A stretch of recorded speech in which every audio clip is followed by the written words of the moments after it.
Hello everyone. First of all, I would like to wish a very international happy Women's Day to all the courageous, beautiful ladies all over the land. And on this occasion, I would like to discuss a topic that is a very unique and I have encountered it in a very day-to-day practice. जो topic है मेरा आज वो ऐसा topic है जो हर female उससे suffer करती है but they actually don't know कि from what condition they are suffering from. So आज का जो मेरा टॉपिक है और इसीलिए मैंने ये टॉपिक चुना है क्योंकि ये बहुत ही अनअवेयर टॉपिक है। ऑल्दो सफ़र्ड फीमेल्स की सफरिंग्स होती हैं उससे but still they are suffering, but although they don't know कि इससे कैसे कोप अप करना चाहिए। तो आज का जो टॉपिक है मेरा पोस्टपार्टम डिप्रेशन। पोस्टपार्टम डिप्रेशन एक ऐसा टर्म है जो आफ्टर चाइल्ड बर्थ हर फीमेल सफ़र करती है बट दे डोंट नो कि इसे हम कैसे टैकल करें, कैसे इसे हम हैंडल करें, हम इसमें क्या कर सकते हैं। Because I can totally relate with this because recently I got delivered a baby and I'm also a new mom and I also suffered from the same condition although being a doctor, but thankfully with the support of my husband and friends I easily cope up with this. So इस video के माध्यम से मैं सारी females को specially new moms को ये बताना चाहूँगी कि इसमें क्या डूड्स एंड डोंट्स हैं उनके, किस तरह से वो ईजिली इस चीज़ से कोप अप कर सकती हैं। तो सबसे पहले हम जानेंगे कि पोस्टपार्टम डिप्रेशन होता क्या है और इसके कॉजेज़ क्या-क्या होते हैं। तो पोस्टपार्टम डिप्रेशन एक ऐसी कंडीशन होती है जिसमें आफ्टर चाइल्ड बर्थ सारी फीमेल्स एक डिप्रेशन के थॉट्स में जाती है। एक मेंटल हेल्थ कंडीशन होती है जिसमें फीमेल्स को बहुत ही ज़्यादा एक एंजाइटी फील होती है, बहुत लॉस ऑफ एपेटाइट होता है, इंसोम्निया होता है, उनको जो जितनी भी एक्टिविटीज़ होती हैं उसमें इंटरेस्ट उन्हें ख़त्म हो जाता है, जो उनका न्यूबॉर्न बेबी होता है उनसे कनेक्शन नहीं फील होता है। तो ये सारी चीज़ें हर फीमेल सफ़र करती है और इस कंडीशन को हम बोलते हैं पोस्टपार्टम डिप्रेशन। और इससे ये होने के चांसेस किन लोगों में ज़्यादा होते हैं? देखिए, डिप्रेशन 3 तरह का होता है। एक तो जो पोस्टपार्टम डिप्रेशन होता है वो 3 तरह का होता है। एक तो जेनेटिक कॉज़, या फिर आपकी फैमिली में किसी की हेल्थ कंडीशन ऐसी रही हो, कोई मेंटल हेल्थ कंडीशन से गुज़रा हो, वो लोग ज़्यादा प्रोन होते हैं इस बिहेवियर डिसऑर्डर के। या फिर कुछ ऐसी जीन्स होती हैं हमारी बॉडी में जो आपको लाइकली एक्सपीरियंस करने, जो मोर प्रोन होती हैं आपको एक्सपीरियंस करवाने में पोस्टपार्टम डिप्रेशन।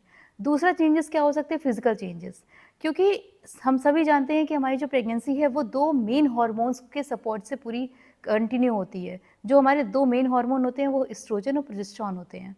तो सडन जब इनका विथड्रॉल हो जाता है आफ्टर चाइल्ड बर्थ, तो ये सारे सिम्पटम्स, इनके विथड्रॉल होने की वजह से ये सारे सिम्पटम्स हमारे अंदर आते हैं। तो ये भी फिजिकल चेंजेस की वजह से भी हमारे फीमेल्स सफ़र करती हैं पोस्टपार्टम डिप्रेशन से। तीसरा, इमोशनल इश्यूज़। ये बहुत ही कॉमन है आजकल के जो एरा है कि लोगों को इमोशनल सपोर्ट नहीं मिलता है, specially after having a child. क्योंकि सडन आपकी लाइफ में एक बहुत बड़ा चेंज आता है और आपको ऐसा लगता है, और फीमेल्स के मेंटल सेटअप जो होता है वो सडन चेंज हो जाता है कि उनके ऊपर एक ज़िम्मेदारी आ जाती है, एक बेबी का एक उन्हें टैकल करना होता है चीज़ों को, बेबी को सँभालना है, फैमिली को सँभालना है, खुद को भी सँभालना है। तो उनके अंदर बहुत सारे चेंजेस आने लगते हैं जिसकी वजह से ये सारे सिम्पटम्स उनके अंदर आते हैं।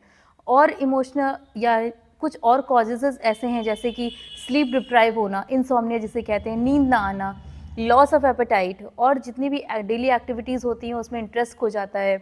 और अगर आपका पार्टनर सपोर्टिव नहीं है तो इसकी वजह से भी बहुत सारी फीमेल्स जो हैं इस डिप्रेशन से गुजरती हैं। और कुछ ऐसी चीज़ें होती हैं जैसे कि after birth, child birth, female की जो बॉडी स्ट्रक्चर होता है वो काफ़ी हद तक चेंज हो जाता है। तो फीमेल को ऐसा फील होने लगता है that she is not attractive as before. तो ये सारे सिम्पटम्स भी पोस्टपार्टम डिप्रेशन के सिम्पटम्स होते हैं।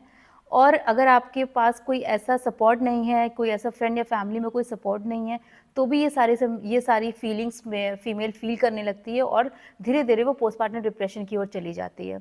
तो इसमें हम क्या कर सकते हैं? कैसे हम फीमेल्स को आफ्टर चाइल्ड बर्थ ये हम क्या करें कि जिससे फीमेल को डिप्रेशन ना हो, वो डिप्रेशन की तरफ ना जाए?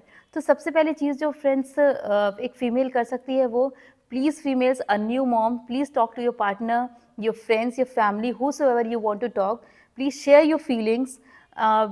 Please take care of your child because इसमें females को कभी-कभी ऐसा भी लगता है they are not getting emotional attachment to their baby, और कंटिन्यूस थॉट्स आते हैं, नेगेटिव थॉट्स आते हैं. So if you will talk to someone whoever you wanted to talk, please talk to them, share your feelings. आपको जो भी feel हो रहा हो, आप वो सारी चीज़ें फील करो, and gradually you will get cope up with this things. So friends, especially new moms, please talk to your partner, talk to your friend, talk to your family, and get rid of this postpartum depression. आज के लिए इतना ही. Thank you so much.